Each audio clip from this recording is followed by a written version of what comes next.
안녕하세요, 저스티스입니다. 이번 시간부터는 그동안 미뤄왔던 베트남 역사에 대해서 살펴보고자 합니다. 알려진 바와 같이 베트남 역사는 중국 역사와 매우 밀접하게 연결되어 있습니다. 따라서 본 영상은 고등교과과정 정도의 중국사 지식을 가지고 있다는 전제로 제작된 영상임을 말씀드립니다.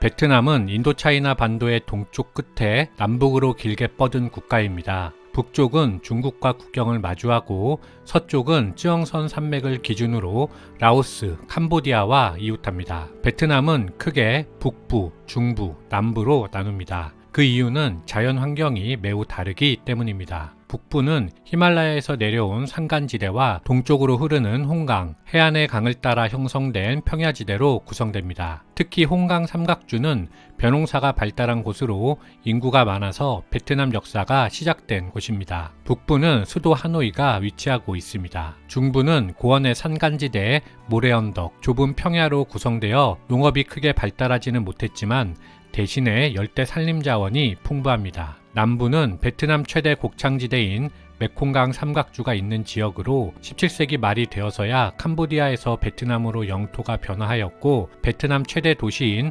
호찌민이 위치하고 있습니다. 베트남 역사는 대내투쟁과 대외투쟁으로 나누어서 볼 수 있습니다. 대내적으로는 베트남 북부에서 시작해 중부와 남부를 접수해가는 역사입니다. 지금부터 불과 200년 전까지만 해도 중부는 참족의 참파왕국, 남부는 크메르족의 캄보디아 영토였기 때문입니다. 베트남 사람들이 중남부의 수많은 다른 민족들을 통합해 나간 이 대내투쟁을 남띠엔, 즉 남진 정책이라고 합니다. 20세기 베트남 전쟁에서 북부가 승리하여 남부를 통일한 것도 남띠엔으로 볼 수 있겠습니다. 한편 대외적으로 볼 때 베트남 역사는 북쪽에 위치한 중국의 남침에 저항한 역사입니다. 이것을 막을 거자를 써서 베트남식 발음으로 북끄라고 합니다. 베트남은 1000년 넘게 중국 왕조의 지배를 받다가 10세기 당나라가 멸망하는 혼란을 틈타 독립하였습니다. 그 1000년 사이에는 중원이나 강남이 혼란하면 그 틈을 타서 저항한 역사를 가지고 있으며 반대로 중원이나 강남이 강성하면 책봉을 받은 역사를 가지고 있습니다. 아울러 대항해 시대가 시작되고 19세기에 프랑스가 쳐들어오면서 다시 한번 외세의 지배를 받았는데 이에 저항한 것 역시 북구의 역사 중 일부라고 하겠습니다. 이 시기에 베트남에서는 서양의 정치 사상을 받아들여 여러 방면으로 독립운동이 일어났습니다. 그 중에서 베트남 농민에게 가장 큰 영향을 준 것은 사회주의였습니다. 따라서 베트남 전쟁 이후 베트남은 사회주의 국가가 되었습니다.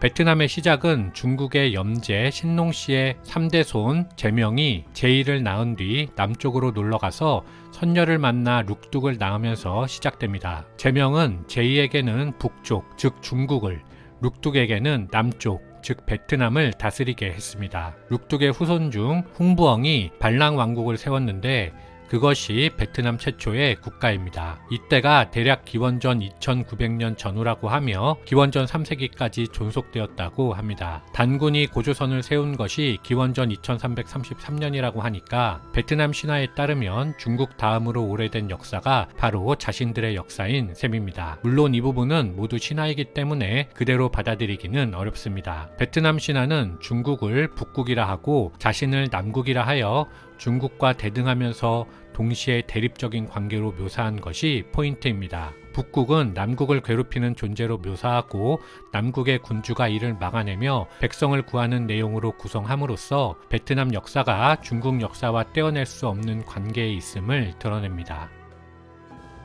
기원전 3세기 진시황은 중원을 통일한 후 중국 남부와 베트남 북부에 남해군을 비롯한 3개의 군을 설치하고 이곳에 관리를 파견하였습니다. 그 관리들 중에서 조타라는 인물이 남해군의 현령으로 부임하여 토착민인 백월을 다스렸습니다. 진시황이 사망하여 진나라가 붕괴하기 시작하자 자립을 결심한 조타는 인근의 군을 병합하여 남비엣을 세우고 스스로 무왕이라 하였습니다. 기원전 202년 한나라가 성립하자 태조 유방은 조타를 남비엣의 국왕으로 책봉하였습니다. 남비엣은 기원전 111년 한 무제에 의해 멸망하였고 무제는 9개 군을 설치하고 교지 자사부를 설치하여 베트남을 다스렸습니다. 이후 베트남은 당나라가 멸망할 때까지 계속해서 중국 왕조에 종속한 역사를 가지게 되는 것이지요.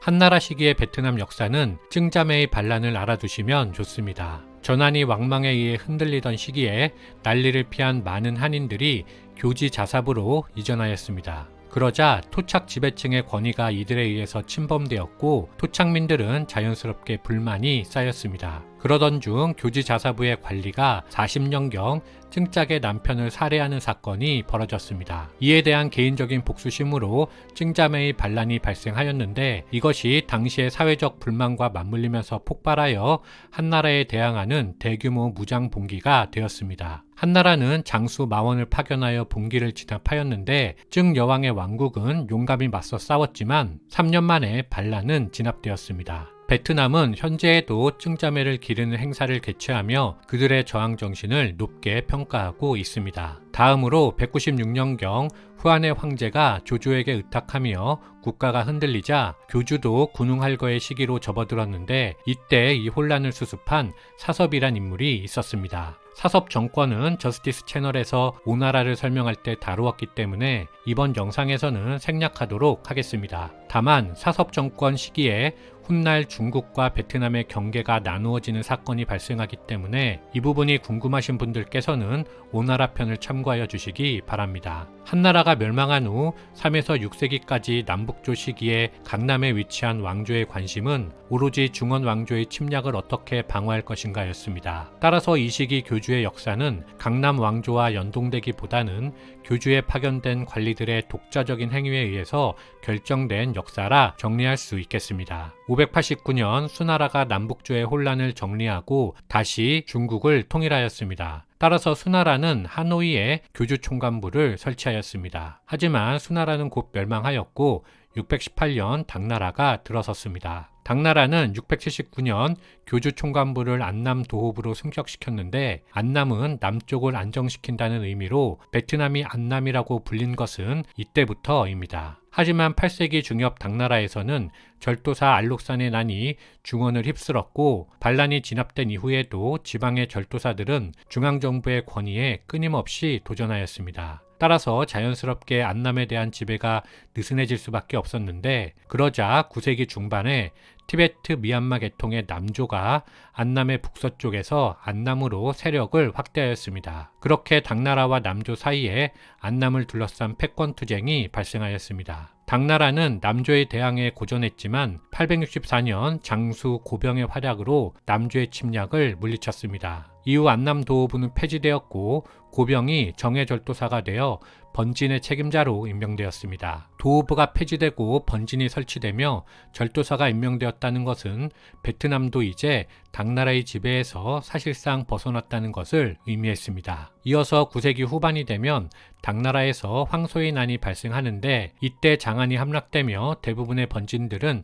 사실상 독립상태가 되었습니다. 따라서 정예절도사 자리를 두고도 다툼이 발생하였습니다. 그러다가 10세기 중반 5대 10국 남한 시기에 투쟁 끝에 스스로 정예절도사에 오른 응옥구엔이 남한과의 박단강 전투에서 승리하였습니다. 따라서 응옥구엔은 절도사 대신 스스로를 왕이라 칭하면서 응호 왕조를 개창하였습니다. 이렇게 하여 베트남은 중국 왕조의 지배에서 1000년 만에 벗어날 수 있었던 것이지요. 하지만 응호 왕조 역시 오래가지는 못했습니다. 70년 후 리공우원이 리 왕조를 성립시킬 때까지 응호 왕조를 비롯하여 딘왕조, 레왕조가 차례로 성립하였다가 사라졌기 때문입니다. 혼란이 계속된 이유는 기본적으로 왕권 다툼이 발생했기 때문이었는데 1000년 만에 독립국가를 이루었다는 측면에서 보면 개국 초반의 왕권 다툼은 당연한 것으로 볼 수 있겠습니다. 참고로 응호 왕조는 939년부터 963년까지 24년간, 딘 왕조는 968년부터 980년까지 12년간,